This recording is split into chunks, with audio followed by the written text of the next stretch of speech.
What is going on, everybody? Welcome back to the channel, and today I have my Indianapolis Colts season preview for y'all, so let's hop into it.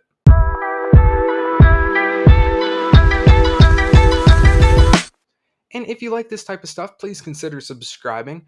But last year, the Colts finished with a 4-12-1 record. They missed the playoffs and they finished third in the AFC South in what was really a disappointing year with quarterback Matt Ryan. So this team went out and brought in a decent amount of guys. They brought in quarterback Gardner Minshew, defensive end Samson Ibukam, kicker Matt Gay, wide receiver Isaiah McKenzie, defensive end Jannard Avery, wide receiver Brashad Perriman, and running back Kenyon Drake. I know Jonathan Taylor is having it almost seems like he's just pouting at this point. There's just a huge rift between him and the organization, which it's kind of odd because I'm pretty sure earlier this year he said that he was all in on the Colts, and now there's just so much drama surrounding him in the organization. They're saying that he has back pain. He's saying he doesn't have back pain. It's just a whole ordeal. So they went out and they signed running back Kenyon Drake in case Jonathan Taylor decides to sit out. I know there was also talks about them signing running back Kareem Hunt, but as the recording of this video, that hasn't happened yet. They re-signed guys like wide receiver Ashton Davis, linebacker EJ Speed, offensive tackle Carter O'Donnell, and defensive end Tyquan Lewis. So not a bunch of guys that they re-signed and extended, but just a couple of veteran guys that they get to keep on this team. Nothing too flashy, but they lost a good solid chunk of players. Wide receiver Paris Campbell, punter Matt Hack, kicker Chase McLaughlin, quarterback Matt Ryan, safety Rodney McLeod, defensive end Yannick Ngakoue, quarterback Nick Foles, and then they actually had to cut Rashad Berry and Isaiah Rodgers for betting on NFL games. And I just don't understand that. There's been a ton of guys either suspended or cut this offseason for betting on NFL games.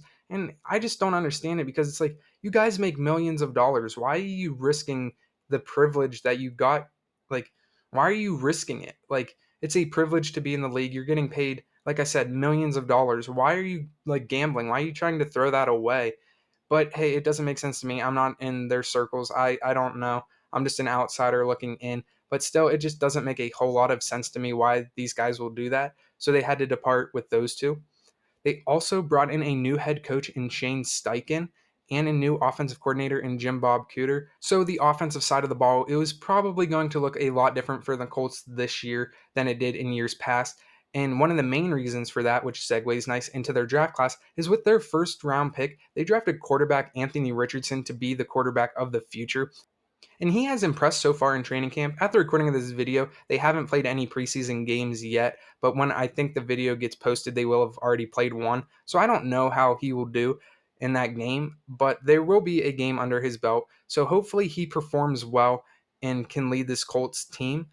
They also drafted cornerback Julius Brents, wide receiver Josh Downs, offensive tackle Blake Freeland, defensive end Adabauer, cornerback Darius Rush, safety Daniel Scott, tight end Will Malroy, running back Evan Hall, linebacker Titus Leo, cornerback Jalen Jones, and offensive tackle Jake Witt. So they had a decent chunk of draft picks. Some of them will make an impact right away, like Richardson, Brents, probably Downs, and a lot will probably just be depth guys. But this upcoming season for the Colts solely relies on how well Anthony Richardson plays. And if this coaching staff can get the best out of him, I still don't think they're going to have a great year, but they can show a lot of signs of improvement. And hopefully the drama surrounding this organization right now in the offseason around Jonathan Taylor and just kind of all that stuff blows over by the time it's the regular season, because off the field distractions can impact the regular season. And hopefully that isn't the case this year for the Colts, but it's a possibility. But with all this in mind, let's move over to their schedule and my record prediction for the Colts. All right, now, so in week one, they have the Jacksonville Jaguars. And like I said before, this whole season depends on how well Anthony Richardson plays. I know he's a rookie quarterback. There will be his growing pains. So there will be ups and downs. In week one against the Jaguars, I just think this is tough for any quarterback. And they probably lose this one right here. And then in week two, they travel to Houston to play their first of two matchups against the Texans. And this is honestly going to be a matchup of who's more prepared and who's the first quarterback ready. Is quarterback CJ Stroud going to get out to a hotter start than rookie quarterback Anthony Richardson? I'm not sure. So for the fact that this is a Colts video, I will give Anthony Richardson the benefit of the doubt and say he wins this duel with division rival, the Houston Texans, and the Colts get their first win of the season. But then in week 3, they travel to Baltimore, and they're going to lose this game. Baltimore is one of the best teams in the AFC, so there's not too much to debate about right here. And then in week 4, they have the Los Angeles Rams, and I'm not super high on the Rams. They've had their injury troubles.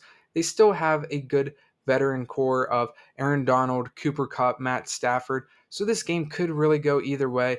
If Anthony Richardson performs and these Colts perform well, if Jonathan Taylor decides to play and he comes to an agreement with the Colts, I think this game could be close and this could go either way. But I do think they probably lose this to the Matthew Stafford led Rams. Then in week 5, they have the Tennessee Titans, their first matchup against them. And once again, another division opponent who is just a better team all around the ball. And I think they lose this one right here. Then they travel to Jacksonville in week 6 and get swept by the Jaguars. Then in week 7, they have the Cleveland Browns at home. And I also think this is another loss for the Colts. I think this is not going to be a pretty year for the Colts. I think it is going to be a huge learning curve and just taking steps for the future. Then in week 8, they have the New Orleans Saints. And once again, I don't think that this team is up to the challenge that the Saints are. I'm not saying the Saints are a great team. I just think they are better than the Colts. So I think they lose right there. Then in week 9, they travel to Carolina, and this is another matchup between rookie quarterbacks in Bryce Young and Anthony Richardson. So who's the more prepared? Who's been playing better ball? Anthony Richardson has lost, what is this, 6 straight games?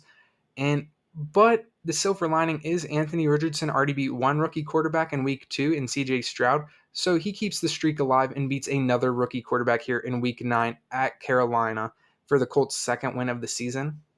And then they travel to New England, who I'm not super high on this year. I don't think Mac Jones is the greatest quarterback. And I think now that the Colts have a couple wins, Anthony Richardson's getting more in a groove. He's learned the ropes of the NFL. And by this time, I think he's going to go into the stretch of the best football in his young career. And I do think they beat New England before their week 11 bye. So that brings them to, what is this? 1, 2, 3, 4, 5, 6, 7. A 3-7 record at their bye, which definitely isn't great. And then with a week off, they come back against the Tampa Bay Buccaneers, who I'm not super high on. And I think they're playing real good football right now, and they get the win against the Buccaneers. But then they travel to Tennessee for their second matchup against the Titans, and they lose once again.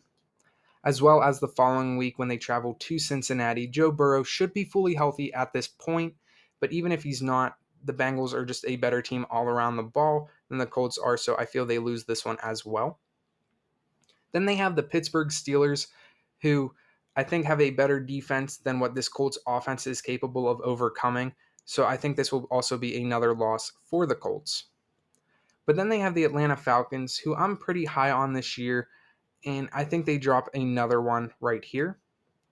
Before And then in week 17, they have the Las Vegas Raiders, who are just one of those teams that I'm unsure about. They could be good, they could be bad. Is Jimmy Garoppolo going to perform well there? Is Jimmy Garoppolo going to be healthy for the entire season there?